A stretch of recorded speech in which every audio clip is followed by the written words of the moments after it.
আমি Mohammad Shahidullah from new Bangla tips 24। আশা করি সকলে ভালোই আছেন। আজ আমি আপনাদের মাঝে শেয়ার করব আমাদের গ্রামের প্রাকৃতিক যে সৌন্দর্য, এগুলো আপনাদের মাঝে তুলে ধরব।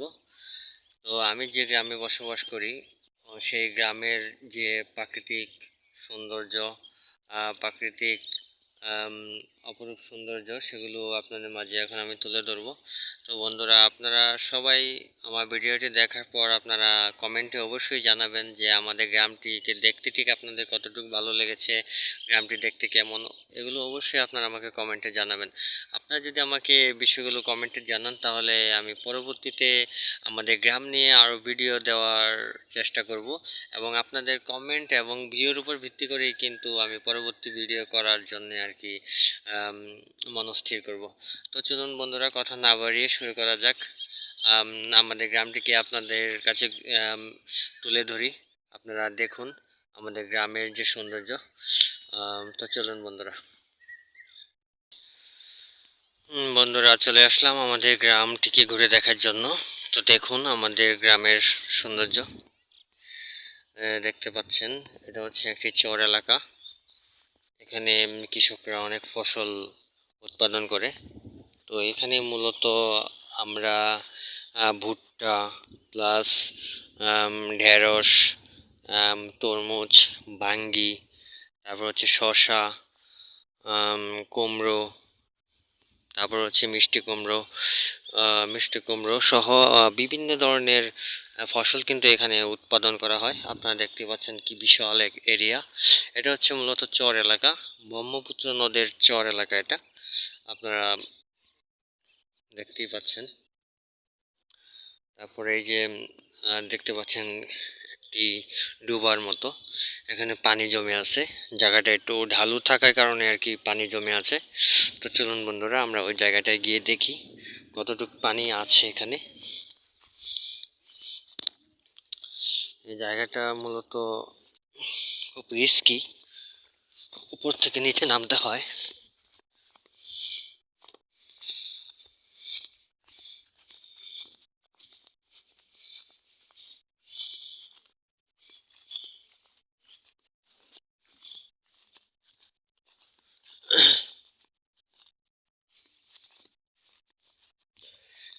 বন্ধুরা, আপনারা দেখতে পাচ্ছেন আমরা চলে এসেছি সেই পানির কাছে। এখানে আসলে এই পানিতে কোনো মাছ নেই, এখানে মূলত কিছু ব্যাঙ আছে, ব্যাঙের ছানা প্লাস কিছু সাপ জাতীয় এক ধরনের প্রাণী আছে, এটা কি বলে, কুইচ্চা না কি জানি বলে, এগুলো আছে এখানে। তো এখানে মূলত ব্যাঙ প্লাস কাঁকড়া, কুইচ্চা, এগুলো এই পানিটার মধ্যে আছে বর্তমানে। এটা একটা ডুবার মধ্যে। তবে ডুবা ছাড়াও আমাদের যে আসল নদীটা ব্রহ্মপুত্র নদী, তো আমি এখন সেটার দিকে যাচ্ছি। বন্ধুরা, আপনারা আমার সাথেই থাকেন, আমি আপনাদেরকে এখন আমাদের নদীটিকে দেখাবো।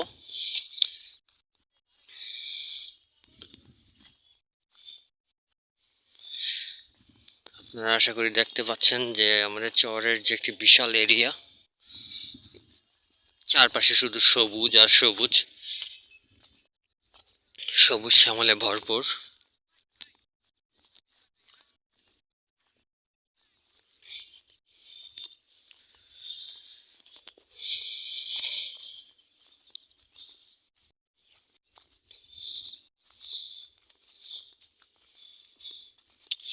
বন্ধুরা, আমি এখন সরাসরি চলে যাচ্ছি আমাদের নদীর কাছে, ব্রহ্মপুত্র নদী।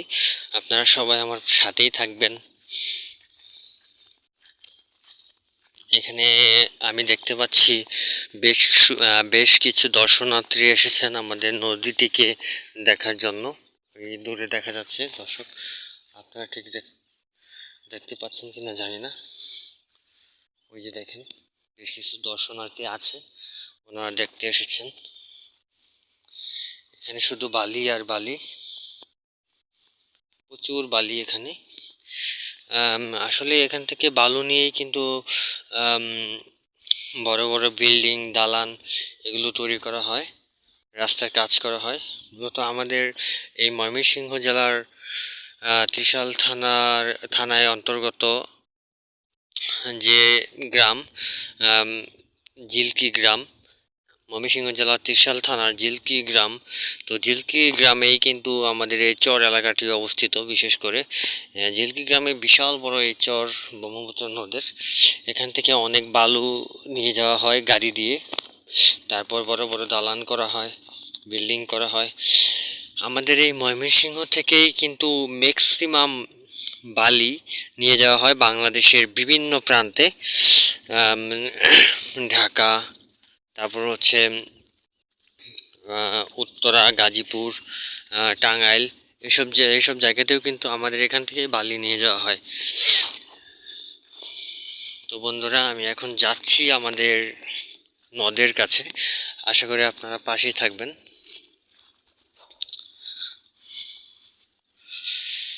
নদীটি কিন্তু বর্ষাকাল আসলে তার আসল রূপ ধারণ করে।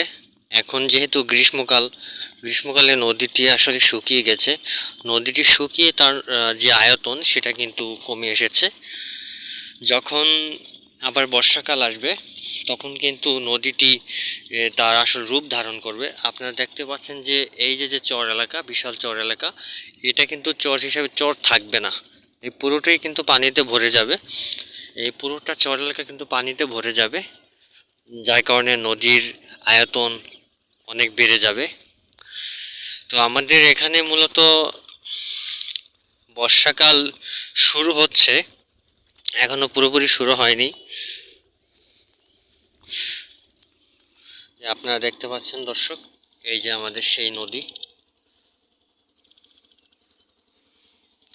নদীতে নৌকা চলাচল করছে অনেক দূরে। দর্শক আপনারা দেখতে পাচ্ছেন আশা করি।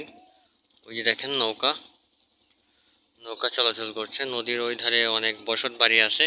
তো যখন বৃষ্টি হয় বর্ষাকালে, ওই বসত বাড়িতেও কিন্তু পানি উঠে যায়। আপনারা দেখতে পাচ্ছেন যে কত উঁচুতে মানুষের ঘর বাড়ি, তো সেখানেও কিন্তু পানি উঠে যায়। এতই উঁচু আম, নদীর পাড়। আম, আবার দেখা যাচ্ছে অনেক বাড়িঘর ভেঙে নদীতে বিলীন হয়ে যায়। অনেকে ঘর বাড়ি হারিয়ে নিঃস্ব হয়ে যায়। আম, তারপরেও কিন্তু আহ, ওনারা কিন্তু চর এলাকা ছাড়ে না, এই চরেই কিন্তু বসবাস করে। যখন আবার পানি নেমে যায় তখন তারা আবার ওখানে বসত বাড়ি স্থাপন করে। তো বন্ধুরা, আপনারা দেখতে পাচ্ছেন যে এই যে নদীতে যে কিছু কচুরিপানা আছে, এগুলো মূলত চিংড়ি মাছ।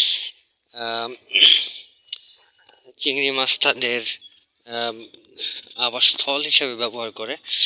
এই কচুরিপানাতে অনেক চিংড়ি থাকে। আবার অন্যান্য মাছ যেমন আম, বেলে মাছ, চিংড়ি মাছ, এগুলো কিন্তু কচুরিপানাতেই থাকে। তো আপনারা দেখতে পাচ্ছেন যে এই নদীতে অনেক কচুরিপানা আছে। এই কচুরিপানাগুলো পানির স্রোতের মাধ্যমে কিন্তু অনেক দূর থেকে এদিকে এসে জড়ো হচ্ছে, প্লাস এখান থেকে অন্যদিকে নদীর স্রোতের সাথে সাথে চলে যাচ্ছে। এগুলো কিন্তু চলমান, এগুলো কিন্তু স্থির থাকবে না। যখন বেশি বৃষ্টি হবে, নদীটা ভরে যাবে, পানিতে ভরপুর হয়ে যাবে নদী, তখন কিন্তু এই কচুরিপানাগুলো এখানে থাকবে না। এগুলো চলমান হিসেবে অন্যদিকে চলে যাবে। তো আমি আপনাদেরকে আম, পরিপূর্ণভাবে দেখাতে চেষ্টা করছি যে নদীর যে বর্তমান অবস্থা সেটা হচ্ছে আম, পানি কিন্তু খুব বেশি নেই নদীতে। বর্ষাকাল যখন একদম চলে আসবে তখন কিন্তু নদীটা একদম ভরে যাবে। এবং আমি যে আপনাদেরকে চরটা দেখিয়েছি, এই চর এলাকাটা কিন্তু তেমন থাকবে না, পুরোটা চরেই কিন্তু পানি ভরে যাবে এবং নদীর যে আয়তন সেটা কিন্তু অনেকাংশেই বৃদ্ধি পাবে। আপনারা দেখতে পাচ্ছেন নদীতে অনেক পাখি বসে আছে। আমি আপনাদেরকে দেখাচ্ছি জুম করে। ওই যে দেখেন নদীতে একটি বক বসে আছে। এছাড়াও কিন্তু আরো অনেক বক আছে। ওই দেখেন, ঠিক দেখতে পাচ্ছেন কিনা জানি না, সাদা সাদা বক দেখা যাচ্ছে। ক্যামেরার রেজুলেশন ভালো না থাকার কারণে আমি আপনাদেরকে স্পষ্ট দেখাতে পারছি না।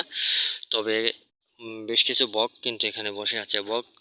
বকগুলো কিন্তু আপনার বিভিন্ন চিংড়ি মাছ প্লাস বেলে মাছ এগুলো ধরে খায়। আপনারা অবগত আছেন যে এই ময়মনসিংহ জেলার ত্রিশাল থানায় আমাদের যে নদীটি অতিবাহিত হয়ে যাচ্ছে, এই নদীটি কিন্তু বেশ পুরনো, অনেক পুরনো একটি নদী। এই নদীর মধ্যে যে মাছগুলো আছে বিভিন্ন প্রজাতির মাছ, যেমন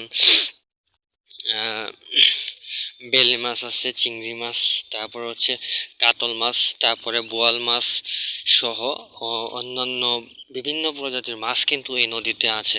তো এই নদী থেকে মাছ ধরেই কিন্তু নদীর তীরবর্তী এলাকায় যেসব মানুষের বসবাস, তারা কিন্তু মাছগুলো ধরে বিক্রি করে তাদের জীবিকা নির্বাহ করে। এবং এই নদীতে অনেক মাছ পাওয়া যায়। এই নদীর মাছগুলো ধরে বিক্রি করা হয়, প্লাস মানুষ খেয়ে মাছ খেয়ে জীবন ধারণ করে।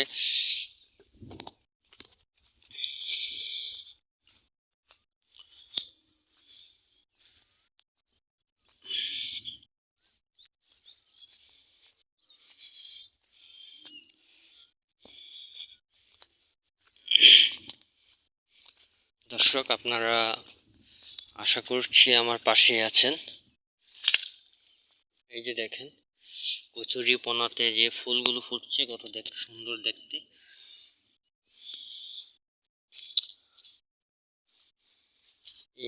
এইসব কচুরিপানাতে কিন্তু সাপও কিন্তু বসবাস করে। বেশ কিছু সাপ আছে যেগুলো কচুরিপানাতে থাকে। তো দর্শক, এখানে আমি আপনাদেরকে আরো একটি জিনিস অবগত করছি যে আমাদের যে চর এলাকা, এটা হিন্দুদের একটি ওই কি বলে হিন্দু মানুষ মরার পর যে তাদেরকে পোড়ানো হয়, পুড়িয়ে কিন্তু এই নদীতেই কিন্তু লাশগুলো ভাসিয়ে দেওয়া হয়।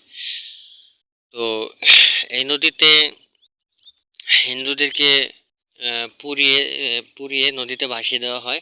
তো তার প্রমাণস্বরূপ আপনি দেখতে পাচ্ছেন যে যে এখানে বেশ কিছু হাড় পড়ে আছে, মানুষের হাড়। এই যে দেখেন, এটা মূলত মানুষের হাড়। এই যে হাড়, এখানে মানুষ পুরানো হয়, যাকে বলা হয় চিতাশাল। এটা হচ্ছে চিতাশাল, এখানে কিন্তু মানুষ পুরানো হয়। যে আমি হাড়টিকে আপনাদেরকে আরো স্পষ্টভাবে দেখাচ্ছি। এছাড়াও কিন্তু আরো অনেক হাড্ডি আছে, সবগুলো কিন্তু নদীতে ভাসিয়ে দেওয়া হয়।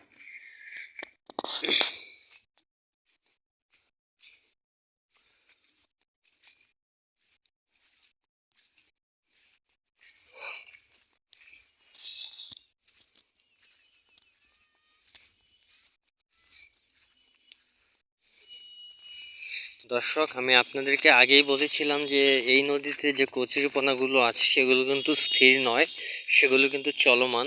তার প্রমাণস্বরূপ আপনারা দেখতে পাচ্ছেন এই যে যে কচুরিপানাগুলো, এগুলো কিন্তু পানির সাথে সাথে কিন্তু এগিয়ে যাচ্ছে। আপনারা খেয়াল করবেন, কচুরিপানা কিন্তু পানির স্রোতের সাথে সাথে কিন্তু এগিয়ে যাচ্ছে। এটা কিন্তু স্থির কিন্তু নয়। এই যে আপনারা দেখতেই পাচ্ছেন কচুরিপানাগুলো এগিয়ে যাচ্ছে।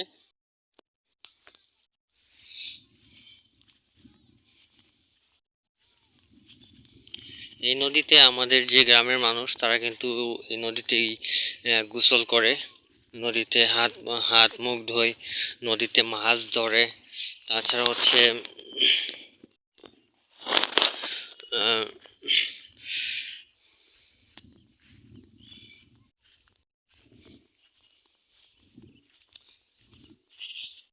দর্শক, আপনারা দেখতে পাচ্ছেন অনেক একটু দূরেই মানুষজন গোসল করতেছে।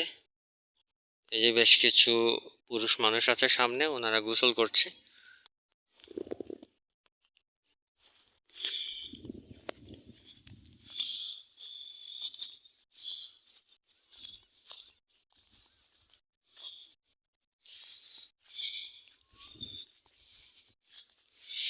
তো দর্শক আমি আপনাদেরকে একটু চর এলাকাটা ঘুরিয়ে দেখাই।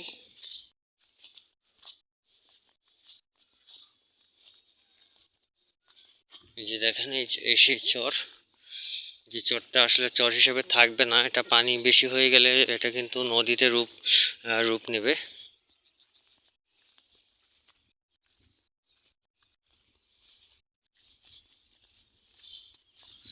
এই যে দেখতে পাচ্ছেন যে ছোট ছোট ঘাস দর্শক, যেগুলো মূলত ধইঞ্চা গাছ। এগুলো কৃষকরা আম, ইয়া করছে, বীজ বপন করছে। এই যেগুলো হচ্ছে ধইঞ্চা গাছ, এগুলো বড় হবে।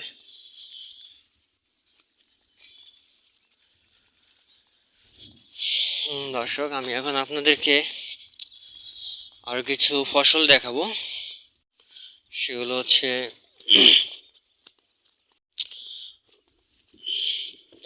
দর্শক সাথেই থাকবেন। এই যে আপনারা দেখতে পাচ্ছেন, এগুলো হচ্ছে কি বলে, এগুলো হচ্ছে পাট শাক।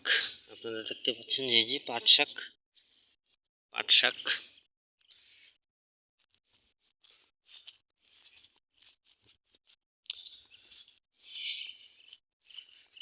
তারপর আমি আপনাদেরকে দেখাবো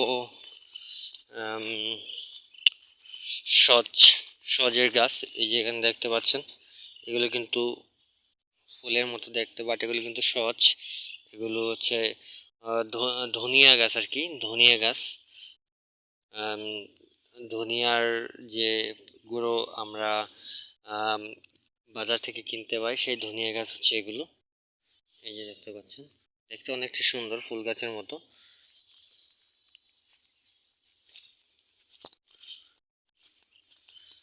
দর্শক, আপনারা দেখতে পাচ্ছেন, আমরা আপনাদেরকে একদম ক্লিয়ারলি দেখাতে চেষ্টা করছি। স্পষ্ট আপনারা দেখতে পাচ্ছেন কিনা জানি না, ক্যামেরার রেজুলেশনটা তেমন ভালো নয়, সেজন্য। দর্শক, আপনারা দেখতে পাচ্ছেন যে ক্ষেতের মাঝখানে একটা কুকুর আছে। এই কুকুরটা মূলত ক্ষেতকে পাহারা দিচ্ছে। এই দেখেন, একটা কুকুর ক্ষেতে শুয়ে আছে। এই কুকুরটা কিন্তু ওই পালা কুকুর আর কি।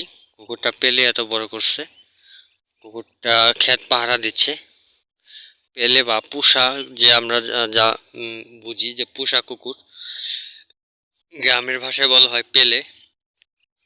এগুলো হচ্ছে পুষা কুকুর, ক্ষেত পাহারা দিচ্ছে। আমাদের এই চর এলাকায় মূলত সবচেয়ে বেশি উৎপাদন করা হয় ধান। এখন আমি আপনাদেরকে দেখাবো আমাদের চর এলাকায় যে ধান উৎপাদন করা হচ্ছে, তারও একটি নমুনা।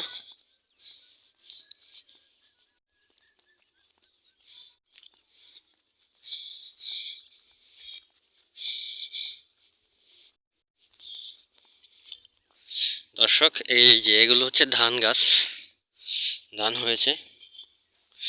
এই যে দেখেন ধান, এগুলো কিন্তু আমাদের চর এলাকাতেই কিন্তু উৎপাদন করা হচ্ছে। দেখেন এখান থেকে চরটা কত বড় দেখাচ্ছে। চর এলাকা অনেক বিশাল এক এরিয়া চরের। তারপরে নদীটা কিন্তু দেখা যাচ্ছে, অল্প অল্প নদীটা দেখা যাচ্ছে। আমি কিন্তু নদী থেকে বেশ দূরে চলে এসেছি। ধান পেকে গেছে, কৃষকরা ধান কাটতেছে। ওই যে দূরে দেখা যাচ্ছে ধানের আটি জড়ো করে রাখা, কেটে বাড়ি নিয়ে যাচ্ছে।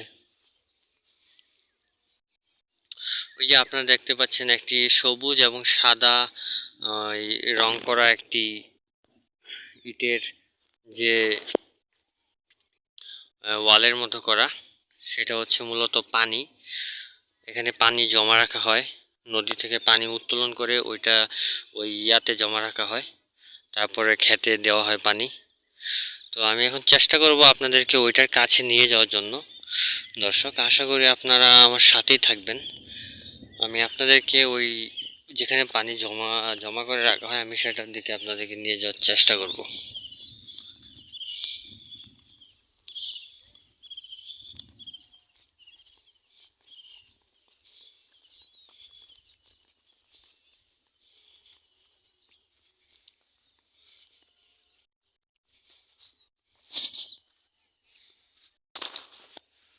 দর্শক, আমি কিন্তু চলে এসেছি সেই হাউসটির কাছে।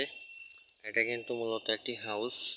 এই হাউজের মধ্যে কিন্তু ওই নদী থেকে পানি নিয়ে আসা হয় পাইপের মাধ্যমে, আপনারা দেখতে পাচ্ছেন। ওই যে অনেকটা দূরে নদী আছে, ওই নদী থেকে এই পাইপের মাধ্যমে এই হাউজের মধ্যে পানি জমা রাখা হয়, তারপরে এই হাউস থেকে কিন্তু বিভিন্ন ক্ষেতে পানি দেওয়া হয়। দর্শক, আমি কিন্তু আপনাদেরকে দেখাতে চেষ্টা করছি অনেকটা কাছ থেকেই, আরো বেশি কাছে যাওয়া যাচ্ছে না। একটু জুম করে আপনাদেরকে দেখিয়েছি। যে দেখেন, পাইপের মাধ্যমে পানি এনে হাউজের মধ্যে জমা রাখা হয়, তারপর এখান থেকে বিভিন্ন ক্ষেতে পানি দেওয়া হয়। আপনারা দেখতেই পাচ্ছেন দর্শক, এই যে ধান ক্ষেত চারপাশে, ওই যে কলা গাছ আছে দেখেন, এখানে কিন্তু কলার চাষও করা হয়, প্রচুর কলা হয় এখানে। দর্শক,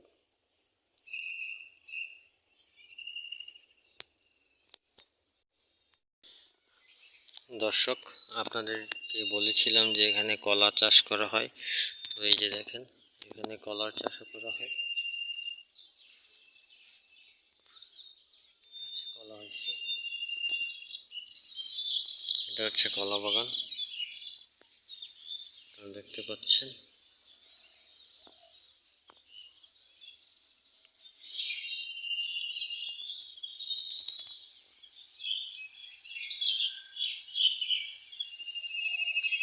এটা হচ্ছে একটা জঙ্গল, এখানে নানান রকম পশু পাখির বসবাস, যেমন সাপ, বিভিন্ন পাখি, তারপর শিয়াল, এগুলো এখানে বসবাস করে।